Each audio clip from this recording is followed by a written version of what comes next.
Escuridão, terremotos e tempestades. Era um mundo dominado pelo caos. Não havia separação entre o céu e a terra, e ambos se uniam em uma massa disforme. Assim, era o planeta Terra nos primórdios dos tempos, uma grande esfera escura, coberta de águas e nuvens, e totalmente sem vida. Foi então que o céu e a terra se separaram, dando espaço para a luz surgir em nosso mundo. Graças a essa luz, uma pequena planta foi capaz de nascer. Essa planta cresceu até se tornar uma árvore e criou consciência, tornando-se o primeiro dos deuses, conhecido como Kunitoku-Tashi, que significa o eterno suporte terreno das coisas majestosas. Que viagem é essa, velho? Da onde vem a miséria, porra? Dessa árvore surgiram outros dois deuses, e assim teve origem a Trindade Suprema. Os deuses supremos continuaram a criar outras divindades. Entre eles estavam dois irmãos, chamados Izanagi e Izanami. Izanagi era um homem belo e de compostura, e sua irmã Izanami era considerada uma das deusas mais formosas de toda a criação divina. Os deuses supremos presentearam com a lança do céu, uma arma decorada com joias preciosas e detentora de um poder incrível. Foi ordenado para Izanagi e Izanami que eles construíssem o seu próprio lar. Os irmãos então desceram até a terra através de uma ponte celestial. Intrigado com a forma do mundo, Izanagi mergulhou sua lança nas águas do oceano.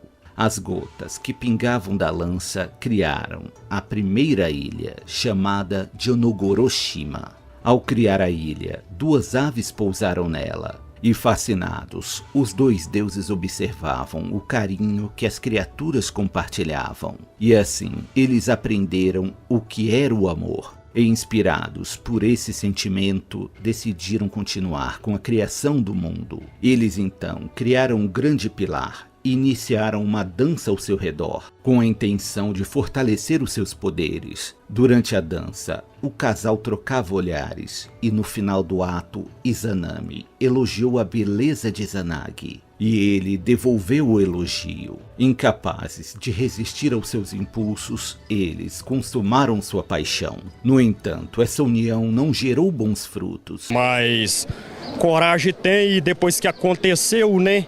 E seu primeiro filho foi um monstro disforme, o qual eles criaram por pouco tempo, e depois o deixaram para sobreviver por conta própria no mar. O segundo filho do casal foi a ilha de Awa. Descontentes com suas proles, Izanagi e Izanami foram consultar os deuses supremos, e eles explicaram que o casal haviam invertido a ordem das coisas durante a dança, e que Izanagi deveria ter tomado a iniciativa na hora do flerte. Izanagi e Izanami repetiram a dança, e novamente tentaram gerar vida. E dessa vez, o casal conseguiu criar o sol, a lua, as árvores, as montanhas e os rios, dando origem ao mundo que vivemos. Mas para a infelicidade de ambos, Izanami deu também origem ao deus do fogo, chamado de Kagutsushi, que desde seu nascimento possuía um calor tão forte que acabou por matar Izanami durante o parto. A deusa foi enviada para Yomi, o mundo dos mortos. Izanagi não conseguia suportar viver sem sua amada, e por isso decidiu partir ao seu resgate. Mano, você tem demência? Ao entrar no mundo dos mortos, Izanagi se depara com uma terrível escuridão. E após vagar por muito tempo, ele finalmente encontrou sua amante. Mas Izanami tentava se esconder de Izanagi e suplicou para que ele não olhasse para ela. Mas Izanagi desejava mais que tudo rever sua amada. Ele acendeu uma pequena chama e, ao ver o rosto de Izanami, entrou em estado de choque. A beleza de Izanami estava reduzida a um cadáver em decomposição, e não conseguindo suportar tal visão, Izanagi fugiu correndo do mundo dos mortos, selando a entrada com uma grande rocha.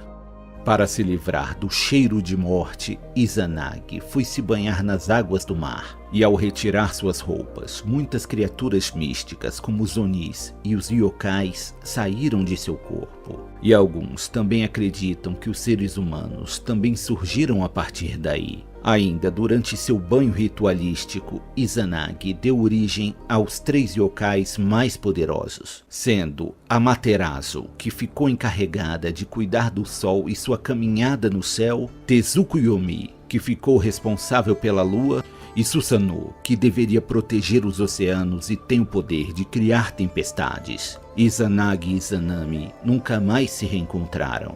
E com o passar dos milênios, se tornaram cada vez mais distantes um do outro, e o amor entre os dois se transformou em amargura e arrependimento. Mas foi graças a esta trágica história de amor que o mundo ganhou forma e vida, e todas as criaturas que nele habitam serão eternamente gratas aos deuses da vida.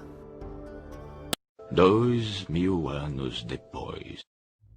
Kitsunes eram como eram chamadas as raposas japonesas, criaturas que existem em nosso mundo, mas têm uma forte ligação com o mundo espiritual. As Kitsunes fazem parte de diversas lendas orientais e estão presentes também nos folclores chinês, coreano e indiano. Na antiguidade japonesa, a vida rural era muito presente no dia a dia da maior parte da população.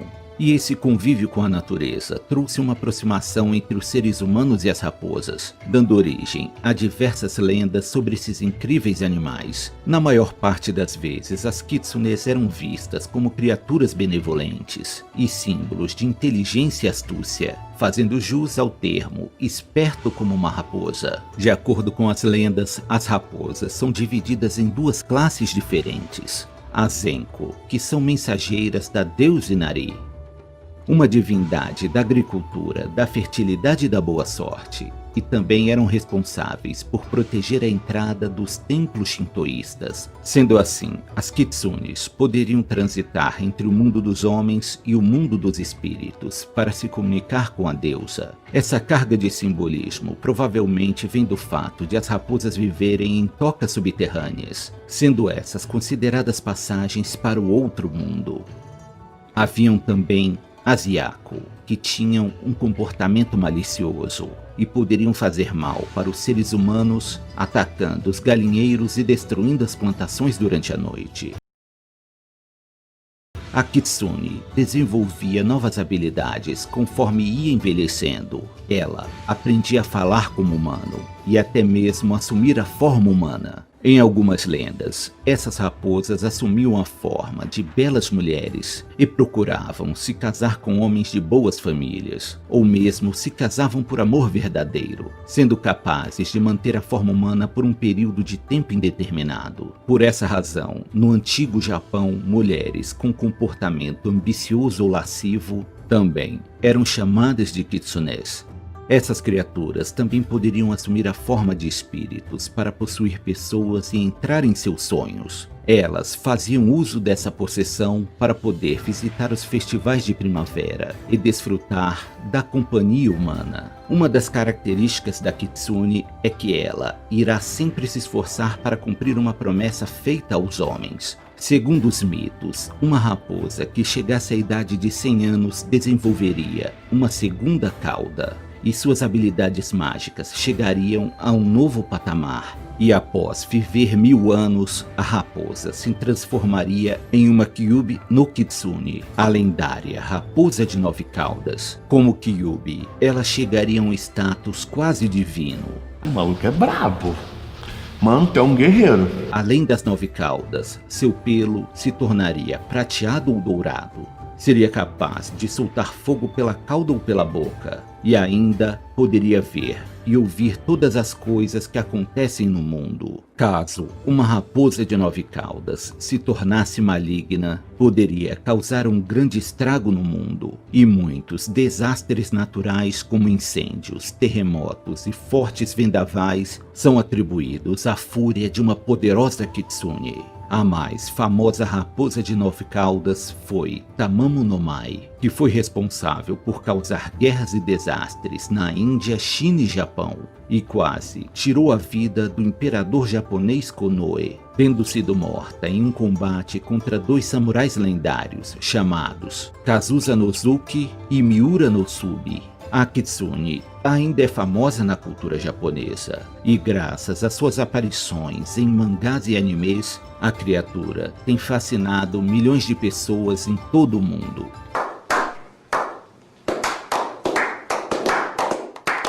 Now the world don't move to the beat of just one drum. What might be right for you may not. And we'll